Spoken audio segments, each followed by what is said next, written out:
Hello everyone, it's Refresh. I am back to build another sealed deck for Ixalan for our Magic the Gathering. I'm going to take these 6 packs and I'm going to open them up. I'm going to look at all the cards and evaluate them. Then I'm going to build the deck and hopefully we'll be good to go. Once these 2 sealed decks are done, I'm going to be battling them against each other and against the challenge decks from Theros. And you can see that in all the videos that I will have linked in the description box below. But let's go ahead and open these packs up and see what we have inside. Alright, we have a Looming Altasaur, a Queen's Base Soldier, Fire Shrine Keeper, Pterodon Knight, Ixalan's Diviner, Opt, Pious Interdiction, Crashing Canopy, Unfriendly Fire, Dive Down, Stormfleet, Fleet Aerialist, Raider's Wake, Merfolk Branchwalker, a Sorcerer's Spyglass, Island, and a Merfolk token. I believe that's my first merfolk token. Pack 2, we have a Sunrise Seeker, a Fathom Fleet Cutthroat, a Sun Crown Hunters, a Vampire's Zeal, Deep Root Warriors, Siren Lookout, Ravenous Daggertooth, Crushing Canopy, Unfriendly Fire, Dive Down, Dusk Legion Dreadnought, a Stormfleet Arsonist, an Air Elemental, wow, that's a classic, a Drowned Catacomb, a Plains and a Pirate token. Gets us a Queen's Agent, Brazen Buccaneers, Riverheld Boon, Prosperous Pirates, Run Aground, Unknown Shores, Swashbuckling, Headwater Sentries, Vanquish the Weak, Vicious Conquistador, River Sneak, Savage Stomp, Burning Sun Avatar, Jade Guardian, Shiny, Forest and Vampire. 4 gets us a Shining Aerosaur, a Deadeye Tormentor, a Rummaging Goblin, an Ixalan's Diviner, a Prosperous Pirates, a Run Aground, an Anointed Deacon, a Pirate Cutlass, a Vanquish the Weak, Jungle Delver, Cumanus Speaker, Inspiring Cleric, Lightning Strike, a Dragon Skull Summit, another dual land. Then you have a dragon and a flip card thing. Pack 5 gets us a Blightkeeper, Fathom Fleet Firebrand, Legion Conquistador, Shorekeeper, Jade Guardian, Stormfleet Pyromancer, Spreading Rot, Raptor Companion, Cobbled Wings, Spell Pierce, Slice and Twain, Adanto Vanguard, Bishop of the Bloodstained, Vance's Blasting Cannon, and a flip card thing and a treasure. Final pack. We've got a Dual Shot, a Slash of Talons, a Mark of the Vampire, a Shipwreck Looter, a Commune with Dinosaurs, a Hierophant's Chalice, a Territorial Hammerskull, a Direfleet Interloper, a Swashbuckling, a Siren's Ruse, a Siren Storm Tamer, a Seeker's Squire, a Bellowing Aegosaur, a Kopala Warden of the Waves, a Mountain, and a Treasure. Alright, now that we've opened everything, let's do some evaluations. White, the Bellowing Aegosaur is not bad if you can get its rage off, but it's a bit on the expensive side, so it would need to be in a deck that's already good. It's an enhancer. Territorial Hammerskull is a pretty good aggressive creature. Slash of Talons is removal. Adanto Vanguard is a pretty good aggressive creature. The Raptor Companion is just an okay aggressive creature. Legion Conquistador is only good if there's more than one, and there is no more than one, so it's terrible. The Inspiring Cleric is an okay body. It's just another dude. Shining Aerosaur is an evasive potential game winner, so I like the Shining Aerosaur. Vampire Seal is good, especially if it's a vampire deck. Just okay if it's not. Sunrise Seeker is a decent body in terms of its explorability, but not especially inspiring. Pious Interdiction is probably the best removal that I've opened. Pterodon Knight is only good with dinosaurs, so we'll keep that at the bottom. Looming Altasaur is just a wall in dinosaur form. So we have a little bit of removal, a couple decent guys, and then just a bunch of regular chaff. I don't know if white. It looks like a support color at best, so we'll keep it there. Let's take a look at blue. We have Kopala, which is the merfolk boss, so if I have enough merfolk, then I'm probably going to play Kopala. But without any merfolk, it's not especially good. We have Siren Storm Tamer, which is okay defensively. Siren's Ruse is a trick. Shipwreck Looter is an okay looter, I guess. It has some effect if you get raid off. Siren Stormtamer works to help you get raid off because it's flying. Spell Pierce is defensive, not especially good. Shorekeeper is defensive, not especially good. Run Aground is decent tempo. Prosperous Pirates is not bad, especially if you can bounce or blink him, like with the Siren's Ruse, to get a lot of treasure.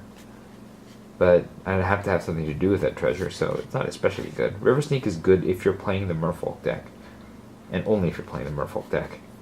So I'm going to put River Sneak at the bottom here with Kopala. Headwater Sentries is, again, just a defensive body. Run Aground is good tempo. Another Prosperous Pirates. Air Elemental is kind of a game winner, so that looks good. Dive Down is a defensive card, but it might be an okay trick to bring in if my opponent has a lot of removal. Siren Lookout is not a bad attacker, especially on the Explorer, so that's a maybe. Stormfleet Aerialist is not a bad attacker, especially on the Explorer, so that's a maybe. We got another Dive Down, and Opt, which you can just kind of throw in whatever deck most of the time, a lot of the time. So blue doesn't look bad. It has some flyers to get you there, and then some other cards that can hold down the ground and or fix colors, and then some defensive cards. So I think blue is a decent candidate here for a potential main color. Let's take a look at black. Secret Squire is an okay explorer, sometimes above rate, which is nice. We have the same basic idea for Direfleet Interloper. Mark of the Vampire is decent if you have something that you want to put it on. Bishop of the Bloodstained is good in the Vampire deck. I don't know if I have the Vampire deck. Spreading Rot is sideboard. Blightkeeper is potential pirate synergies if you need to get raid off. I don't know if I'm going to have that, so we'll put this as a maybe right now. Vanquish the Weak is removal. I like that. Anointed Deacon is good in the Vampire deck. We'll put that with the Bishop. Deadeye Tormentor works with the Blightkeeper and is not bad in terms of forcing an opponent to discard. Vicious Conquistador is kind of just the guy you want to play just because he draws you a card. So I kind of like the Vicious Conquistador. Another Vanquish the Weak looks pretty good. We have Queen's Agent, which is not especially good, but it's a guy, I guess. Something that you can play. Fathomfleet Cutthroat is potentially able to kill a creature, maybe. So let's put it as a maybe. It's not especially strong, but possible. Raider's Wake, it could get some kind of way of getting the game working, so let's keep that as a maybe as well. It's possible to win the game with that. Then you have just a Vampire Dude, which is not especially good. So black has a couple good removal spells and then some decent guys. I don't know, I think it's a companion, maybe goes best with blue in terms of being able to trigger some of the abilities, but we'll hold that here. So maybe, let's take a look at red. We have Swashbuckling, which is probably a no. Dual Shot, which is a sideboard card. Vance's Blasting Cannon is a decent card draw. We have Stormfleet Pyromancer again as a removal on a stick. Kind of expensive, but again, the raid is not bad. Fathomfleet Firebrand's not bad for just a dude. We have Lightning Strike, which is great. We have Rummaging Goblin, which I don't know if it's too slow for this format, so I think I'd rather run Vance's Blasting Cannons instead. Burning Sun's Avatar is pretty rad in terms of being a game winner. Like that. Swashbuckling's a no. Brazen Buccaneers are just okay. Stormfleet Arsonist is not bad. You can get it off. It does get you a permanent. Not always good because it's sacrifice, but not terrible either. Unfriendly Fire is removal. Not as good as Lightning Strength, but removal. Suncrown Hunters are not bad as far as dinosaurs go. Unfriendly Fire again. Fire Shrine Keeper is just kind of a really slow kind of removal. I don't really love it. Taking a look at red, there's a lot of removal and one bomb, the Burning Sun's Avatar, and then just some other guys. If I'm going to play this for Burning Sun's Avatar, it's going to be a main color, which means that it's going to have to pair with probably one of these two Grixis colors to make it work. And I don't know. I'm not 100% sold on it, but it does seem very powerful because of the two rares that are in it. Looking at green, we have Community Dinosaurs. It's probably only good if we're really playing the dinosaur deck, so we'll put that at the bottom, or if we need to fix lands, I guess. Slice and Twain is a sideboard card. Jade Guardian's okay if I have ways to boost it, and maybe if we play with black, it's possible. Humana Speaker is a merfolk. Jungle Delver is another merfolk card. Ixalan's Diviner is not bad. As explorers go, we have another Jade Guardian. We have a Savage Stomp, which is a decent removal for green. We have another merfolk card in Riverheld's Boon. Crushed Canopy sideboard. Ravenous Daggertooth is okay. Okay body. Nothing special. Deeproot Warrior is a decent body. Merfolk Branchwalker is a good explorer. I like Merfolk Branchwalker. I'd probably always play it. Crushed Canopies, okay. Then we have another Ixalan Diviner. So we have a lot in the way of explorers, but nothing green is really calling out to me as something that I absolutely have to play. It all just seems like decent support players. So I think green and white are out. And then we have red, black, and blue as the main potential colors for the set. Now, we do have 2 fixing even in these colors, so it's possible that we could play them. And then we have some options in terms of other cards that we could play. Well, we're not going to play the Sorcerer's Spyglass, but, you know, I don't really like Unknown Shores. Okay, artifacts aren't great, but Cobbled Wings is a maybe. Pirate's Cutlass if we have enough pirates, you know. And Grixis is the color of pirates, so this is actually very possible that we can play 3 colors here. Let's take a look at what we can build here out of Grixis and see what we want as our base colors. Now, if we're going to play red, I mean, red's going to have to be main color just on the strength of Burning Sun's avatar and Vance's Blasting Cannons. Or really just Burning Sun's avatar is the reason why we'd play any red at all. So let's, I'm not 100% sold on red, but it's got good removal. Let's take a look at what we have with black and blue, because I think that those colors are just stronger in general. We really do have some interesting things going on here in terms of our creatures and pirates, lots of pirates. And even the Prosperous Pirates can help us to both ramp and to fix colors. I guess here we are not hitting as much good stuff. So blue could be a secondary color. We have some options here with additional spells that we could play. Let's take a look at black. Vanquish the Weak, removal, guy, more guys, pirates, Raider's Wake, Mark of the Vampire. And I don't think we're going to play the Vampire suit just because there's not much in the way of vampires here. Vicious Conquistador, and I don't know if these guys are good enough to really want to play, so we'll hold this off. So this is hardly a deck here. I guess there are enough cards to be a deck. 8 plus 5 is 13 plus 2, 3, 4, 5, 6, 7. It's not great. It's definitely not calling my name. And black, it's just not really selling it. I mean, we have the Vanquish the Weak, and maybe this is the color that is for splashing. Let's pull it out and see what we can do with red. I mean, there are some decent black cards here, but I'm not 100% sold on them. Red, on the hand, gets us removals, more game-winning type cards. A lot of heavy drops, though, which I don't love. There's not a lot in terms of, yeah. It's a bit of a thinner deck and has a lot on the 5-drop spot, and I don't want all of these on the 5-drop spot anyways. Even though Prosperous Pirates does really help us get there, Stormfleet Pyromancer and the Arsonist are both ways of getting some value. So I like it. Don't know, I think it's too heavy. Is there a way to play all 3 colors? I mean, is black the splash for Vanquish? Maybe a Deadeye Tormentor, Direfleet Interloper, Fathomfleet Cutthroat, Raider's Wake? This is really a 3-color deck, but again, I have 2 pieces of fixing. I don't think that's going to be enough. I would need more treasures, really.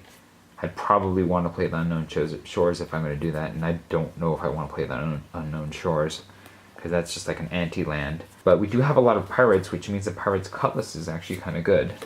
And so, is this a deck? Well, we don't have a lot of ramp. The Treasure Makers are all at the top, so I think Suncrown Hunters is out. I probably don't want to play both Prosperous Pirates, no matter how nice it is to be able to ramp and fix.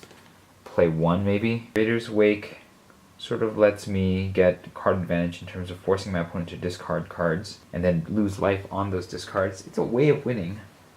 I'm not 100% sold on it, but it's something. This is sort of decent at the aggro side. We don't have a lot in the way of black spells, but I don't think we need a lot. The Pirate's Cutlass just goes great because, again, there's a lot of pirates. Like, almost everybody's a pirate. Rummaging Goblin's probably out. I don't need the Rummaging Goblin. It's probably too slow, so it's out. So what do we have here? 1, 2, 3, 4, 5, 6, 7, 8, 9, 10, 11, 12, 13, 14 creatures. 1, 2, 3, 4, 5, 6, 7, 8, 9, 10, 11 spells. Too many things here. Let's see, what can we get rid of? We want to keep all of the removal. That's card draw. This boosts that. So maybe Raider's Wake is just not good enough. And it's black, and I don't want to have too many black if I can avoid it. I'm not 100% sold on the Cutthroat, because, I mean, for it to be good, I would need it to destroy something that ate one of my creatures on the attack, and I don't know if that's good enough. This one at least explores. Yeah, I don't think this is good enough to play.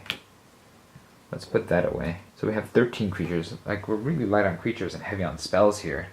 And I don't know if that's where we want to be with all the raid that we have to do. Is there anything else in blue or red? I mean, I guess I could play another Headwater Sentries, but do I want to really? I could play a Shoreline Keeper for card draw. I don't want more spells. And then I need more ways of winning. 10 spells, 4, 5, 6, 7, 8, 12, 13 creatures. I think this is the deck. It's not great, but I think it's the best I can do with what I have. It's kind of like a red-blue pirates deck with a tiny bit of black for removal. Let's take a look at what we have in terms of colors. We have 1, 2, 3, 4, 5, 6, 7, 8, 9, 10 blue symbols. We have 1, 2, 3, 4 black symbols. 1, 2, 3, 4, 5, 6, 7, 8, 9, 10, 11 red symbols. We already have 2 black because of the Drowned Catacomb and the Dragon Skull Summit. So if of our 17, of our 15 remaining lands, we only need 2 more swamps, I think, to get to 4, which I think is good enough to cast one of these guys as they come up. So 2 swamps, and then that leaves us with 13 remaining lands, of which I will probably get 7 mountains and 6 islands, for a total of 8 red sources and 7 blue sources. And hopefully that should work. So I'll be right back with some lands. Alright, here we are. We have 6 islands, 7 mountains, and 2 swamps. That makes 15 lands, plus the Drowned Catacombs and the Dragon Skull Summit to get to 17. And that is what I hope is our deck. Let me know what you thought about the deck in the comments below. If you enjoyed this video, hit the like button. If you'd like to see more such videos, hit subscribe. I'll be back with a gameplay of this sealed deck versus its sparring partner, which I made in the previous video. And thanks for watching. This was Refresh, and I will see you next time.